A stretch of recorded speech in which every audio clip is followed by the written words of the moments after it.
I became the kind of parent my mother was to me. Most plain girls are virtuous because of the scarcity of opportunity to be otherwise. I have a feeling that I make a very good friend, and I'm a good mother, and a good sister, and a good citizen. I am involved in life itself, all of it, and I have a lot of energy and a lot of nerve. The sadness of the women's movement is that they don't allow the necessity of love. See, I don't personally trust any revolution where love is not allowed. A woman in harmony with her spirit is like a river flowing. She goes where she will without pretense and arrives at her destination prepared to be herself and only herself. Courage allows the successful woman to fail and to learn powerful lessons from the failure so that in the end, she didn't fail at all. Stepping onto a brand new path is difficult, but not more difficult than remaining in a situation which is not nurturing to the whole woman. A wise woman wishes to be no one's enemy. A wise woman refuses to be anyone's victim. I am a woman, phenomenal woman. That is your grandmother. That is your mother. That is your sister. That is you, and that is me. My mother had said me, "All right, you've been raised, so don't let anybody else raise you. You know the difference between right and wrong. Do right, and remember, you can always come home." And she continued to liberate me until she died. On her mother, on the night she died, I went to the hospital. I told my mom, "Let me tell you about yourself. You deserved a great daughter, and you got one, and you liberated me to be one. So if it's time for you to go, you may have done everything God brought you here to do." When teachers or people in authority put me down, or in one way or another tried to make me feel less than equal to what they thought I should be, my mother was on my side. It was amazing. My mother raised me and then freed me. My mother is so full of joy in life. I am her child, and that is better than being the child of anyone else in the world. I've learned that I still have a lot to learn. I do hope that young men and women will start to think for themselves and start to take responsibility for their own thoughts. We need to remember to teach our children that solitude can be a much to be desired condition. Not only is it acceptable to be alone, at times it is positively to be wished for. In the silence, we listen to ourselves. Then we ask questions of ourselves. We describe ourselves to ourselves. And in the quietude, we may even hear the voice of God. I think we have systematically and critically harmed ourselves and many young people by advising them not to try things. My mother said, "I must always be intolerant of ignorance, but understanding of illiteracy." That some people, unable to go to school, were more educated and more intelligent than college professors. Any book that helps a child to form a habit of reading, to make reading one of his deep and continuing needs, is good for him. Each child belongs to all of us, and they will bring us a tomorrow in direct relation to the responsibility we have shown to them. If I'm going to a new country, I try to learn something about the language and the culture, so I don't just go bumbling over things. Children's talent to endure stems from their ignorance of alternatives. The real difficulty is to overcome how you think about yourself. If we don't have that, we never grow. we never learn, and sure as hell we should never teach. People feel guilty, and guilt is stymian. Guilt immobilizes. Guilt closes the air ducts and the veins and makes people ignorant. If a person, any human being, is told often enough, you are nothing, you are nothing, you account for nothing, you count for nothing, you are less than a human being, I have no visibility of you, the person finally begins to believe it. There is nothing so pitiful as a young cynic, because he has gone from knowing nothing to believing nothing. If the door has been opened and I've been invited, or if I'm not invited and I somehow know I'm supposed to go in there, I put myself together and go in, praying all the while. I try to learn something before I go in. I try to show some respect of the place I'm going into. If you are in love with your children, you are in their lives all the time. Leave them alone. Let them grow and make some mistakes. On her mother, she will talk to me as if I had some sense. God puts rainbows in the clouds so that each of us, in the dreariest and most dreaded moments, can see a possibility of hope. While I know myself as a creation of God, I am also obligated to realize and remember that everyone else and everything else are also God's creation. Stand up straight and realize who you are, that you tower over your circumstances. You are a child of God. Stand up straight. I believe that each of us comes from the Creator trailing wisps of glory. So at this wonderful young age of 65, I don't know yet what the Lord has for me to do. I try to live up to the energy and to the calling, but I wouldn't dare say I have even scratched the surface yet. The most difficult thing in the world, it seems to me, is to realize that I am a child of God, to keep that in my mind all the time. I'm working at trying to be a Christian, and that's serious business. It's like trying to be a good Jew, a good Muslim, a good Buddhist, a good Shintoist, a good Zoroastrian, a good friend, a good lover, a good mother, a good buddy. It's serious business. While the rest of the world has been improving technology, Ghana has been improving the quality of man's humanity to man. There is a world of difference between truth and facts. Facts can obscure the truth.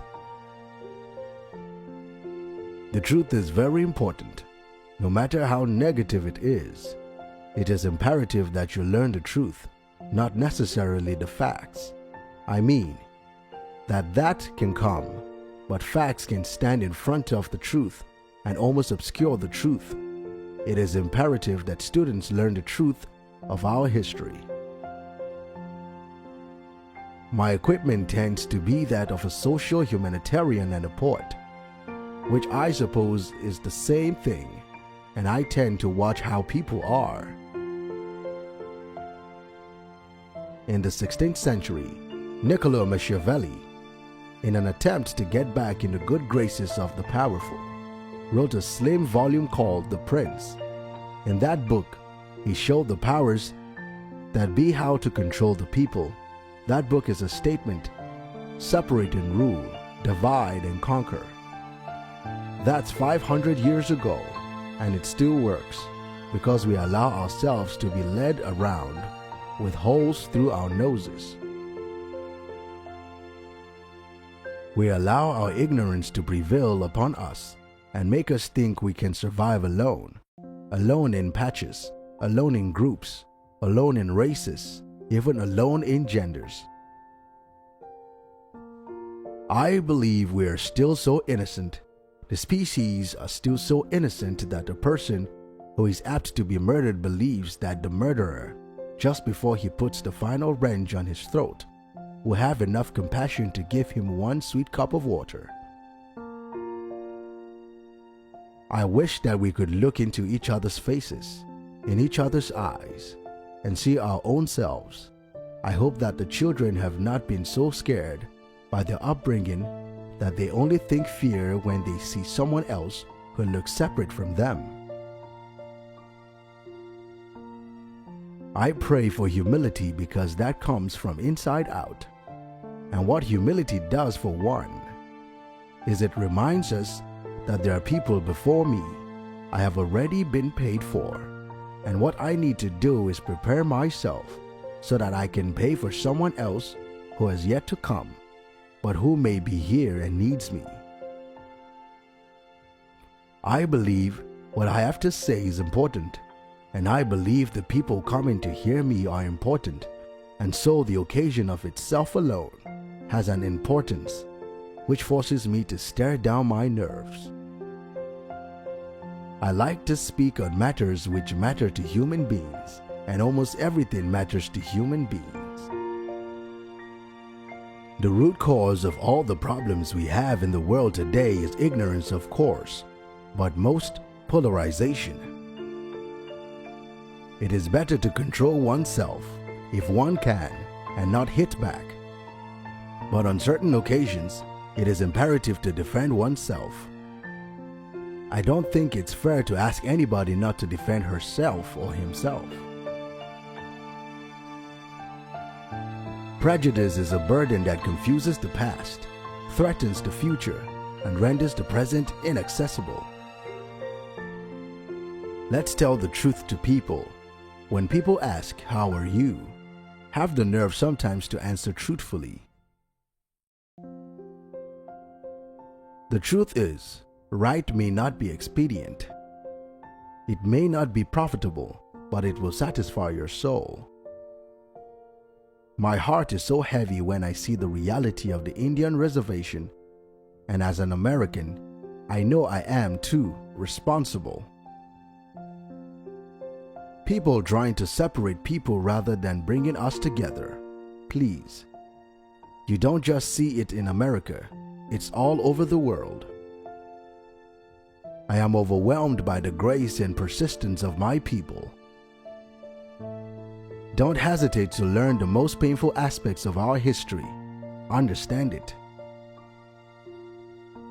It is imperative that young white men and women study the Black American history. It is imperative that blacks and whites study the Asian American history. There's something beautiful about the fact that Obama was not just elected, but elected decisively across racial and socio-economic and cultural groups, and that we all celebrated in his win. The country didn't get that way in a week. We've had years and years of getting behind in our economy. So President Obama stepped into a hellhole, and people wanted him to change it as soon as he came in. But he's got his adversaries to deal with in the House and Senate, so it's not easy. All of my history as an African American woman, as a Jewish woman, as a Muslim woman, I'm bringing everything I ever knew and all the stories I've read, everything good, strong, kind and powerful. I bring it all with me into every situation, and I will not allow my life to be minimized by anybody's racism or sexism or ageism. History, despite its wrenching pain, cannot be unlived, but if faced with courage, need not be lived again. I would encourage us all, African Americans, Asians, Latinos, whites, Native Americans, to study history. I long for the time when all the human history is taught as one history. I am stronger because you are stronger. I am weaker if you are weak. So we are more alike than we are unalike. I have great respect for the past. The problem I have with haters is that they see my glory, but they don't know my story. There's racism and sexism and ageism and all sorts of idiocies. But bad news is not news. We've had bad news as a species for a long time. We've had slavery and human sacrifice, and the Holocaust and brutalities of such measure. My people couldn't have survived slavery without having hope that it would get better. I'm a descendant of someone bought and sold and brought in 1619 in what was to become the United States. As far as I knew, white women were never lonely, except in books. White men adored them, black men desired them, and black women worked for them. We are growing up out of the idiocies, the ignorances of racism and sexism and ageism and all those ignorances.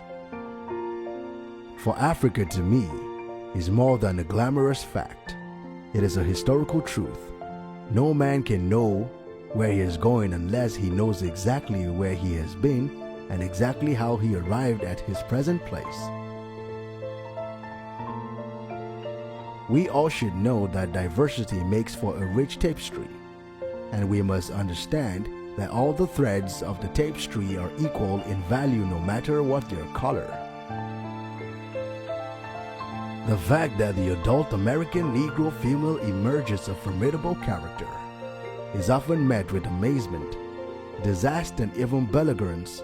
It is seldom accepted as an inevitable outcome of the struggle won by survivors and deserves respect, if not enthusiastic acceptance. We cannot change the past, but we can change our attitude toward it, uproot guilt and plant forgiveness, tear our arrogance and seed humility, exchange love for hate, thereby making the present comfortable and the future promising. It is time for parents to teach young people early on that in diversity there is beauty and there is strength. Which quote did you find the most inspiring? Get involved and let us know in the comments down below. If you guys like this video, then be sure to give this video a big thumbs up. Also, if you don't want to miss out on any new future videos, then be sure to click on the subscribe button and turn on the notification under this video so that you're notified the next time we upload a video on the best quotes from world-known famous personalities. Thank you for watching, and we will see you again in the next video. Goodbye.